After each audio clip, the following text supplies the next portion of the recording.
आइए दोस्तों, स्वागत है आपका हमारे इस यूट्यूब चैनल जिसका नाम है ICST कंप्यूटर एजुकेशन। आज जैसा कि हमने पीछे के वीडियोस में डी एवरेज, डी काउंट और डी काउंट ए के बारे में सीखा था, इसी सीरीज में हम आज डी गेट, डी मैक्स के बारे में सीखेंगे। इस वीडियो में हम सबसे पहले डी गेट के बारे में सीखने जा रहे हैं। डी गेट का मतलब हम किसी भी डेटाबेस से किसी भी पर्टिकुलर चीज़ को निकालने के लिए यूज़ करते हैं।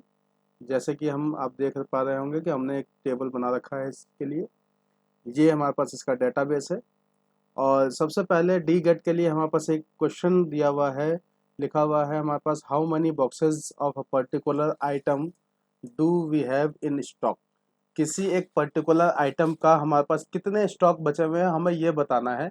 और हमें कंडीशन दे दिया गया है कि जो प्रोडक्ट है वो बल्ब होना चाहिए, वॉट उसका 100 होना चाहिए, लाइफ आवर हमें कुछ भी ना नहीं है, ब्लैंक है, और ब्रांड हॉरिजॉन है। मतलब ये चार चीज़ों का कंडीशन के बाद हमें ये बताना है कि इस चीज़ का कितना स्टॉक है, जिसका प्रोडक्ट बल्ब है, वॉट 100 है, और लाइफ आवर कुछ भी नहीं है, ब्रांड में हॉरिजॉन है। अगर इस कंडीशन के हिसाब से हमारे पास अभी ये दिखाई दे रहा है कि ये हमारे पास कितने स्टॉक है, 5। अब ये कैसे पता चल रहा है कि अगर हम यहाँ से देखा जाए, फिल्टर लगा दें, और साथ में सबसे पहले इसने बोला प्रोडक्ट में बल्ब होना चाहिए, और वॉट में हमारे पास कुछ भी 100 होना चाहिए, तो इसमें से हमने फिल्टर किया 100 वाला। और यहाँ पे दिखाई दे रहा है हमारे पास अननोन है एक, और 2000 का है। अगर हम यहाँ पे इसको 6 कर देते हैं अभी डेटाबेस को चेंज करके, और जिसका एक ऑप्शन इसने बोला है कि ब्रांड हॉरिजॉन आना चाहिए। देखिए बल्ब 100, इसका ये कुछ भी है, कोई प्रॉब्लम नहीं है, और ब्रांड जो है हॉरिजॉन है। तो इस कंडीशन में हमारे पास ये वैल्यू कितना दिखाई दे रहा है, 5। अगर यहाँ पे ब्रांड में हम सनबीम डाल दें तो ये हमें दिखाई देगा 6। जैसे कि हम यहाँ पे अगर हम लिख दें सनबीम, तो ये हमें दिखाई देगा 6, क्योंकि यहाँ पे स्टॉक में इसका 6 है। तो इस तरीके से हम, अब ये तो हमने फिल्टर लगा के हमें देखना पड़ा है, हम डी गेट का यूज करके इसको आसान तरीके से एक ही बार फॉर्मूला लगा के इसको हम समझ सकते हैं। तो आइए इसको हम कैसे फॉर्मूले में कैसे अप्लाई करेंगे वो हम देख लेते हैं। पहले इसको हमने क्लियर कर दिया। तो जैसा कि ऊपर हमने देखा है कि फिल्टर लगा के हमें देखना ना पड़े और वैल्यू हमें पता चल जाए, तो उसके लिए हमारे पास इसमें डी गेट की वैल्यू है। डी गेट, जब हम यहाँ पे इक्वल टू डी गेट लिखेंगे, तो डी गेट करता क्या है, extract from a database a single record that match the condition you specify. इसमें एक चीज और ध्यान देने वाली है कि यहाँ पे लिखा हुआ है सिंगल रिकॉर्ड। अगर आपका कोई वैल्यू जो आपने देखा है या जो कंडीशन दिया है, अगर वो मल्टीपल वैल्यू मिलेगा तो उसमें ये एरर दिखाएगा। ये सिंगल ही आपको दिखा पाएगा, वो आपको हैशटैग नम के नाम से एक एरर दिखाई देगा। और अगर वैल्यू नहीं मैच किया तो ये आपको हैशटैग वैल्यू दिखाई देगा। ये दो तरीके के एरर्स इसमें आ सकते हैं। इन दोनों का मतलब आपको पता होना चाहिए कि अगर नम आ रहा है इसका मतलब है कि मल्टीपल रिकॉर्ड्स इसको मैच हुआ है, और अगर हैशटैग वैल्यू आ रहा है इसका मतलब वैल्यू फाउंड नहीं हुआ है। तो डी गेट हमने फॉर्मूला लगाया। डी गेट में हमसे ये 3 ऑप्शंस पूछता है। सबसे पहला है डाटाबेस, फिर है फील्ड, और फिर है क्राइटेरिया।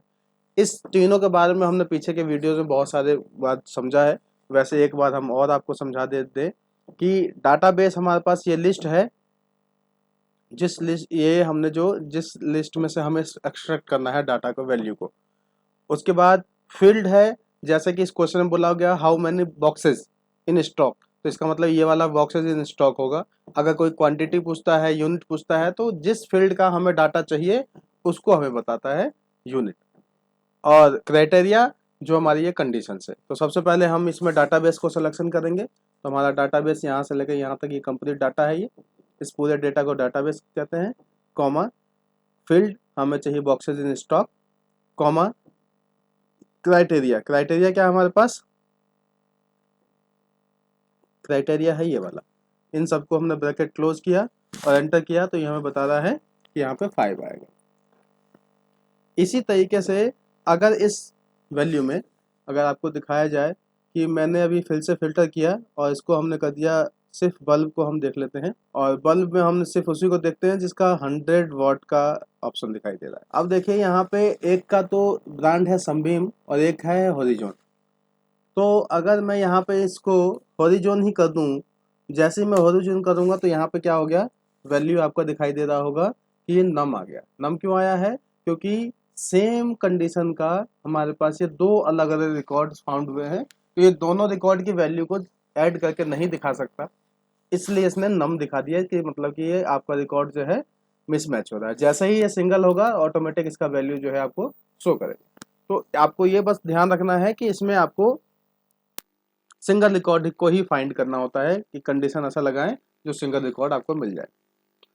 इसी तरीके से अगर आपको इसमें हमने कुछ ये लिखा हुआ है जो अभी मैंने आपको समझाया, वही बातें हैं कि what do does it do, क्या ये काम करेगा ये बताएगा, और सिंटैक्स कैसे लिखा जाता है ये दिखाई देगा। तो सिंटैक्स इसका हमारे पास होता है इक्वल टू डिगेट डाटाबेस का रेंज, कॉमा फील्ड का नाम, कॉमा क्राइटेरिया रेंज।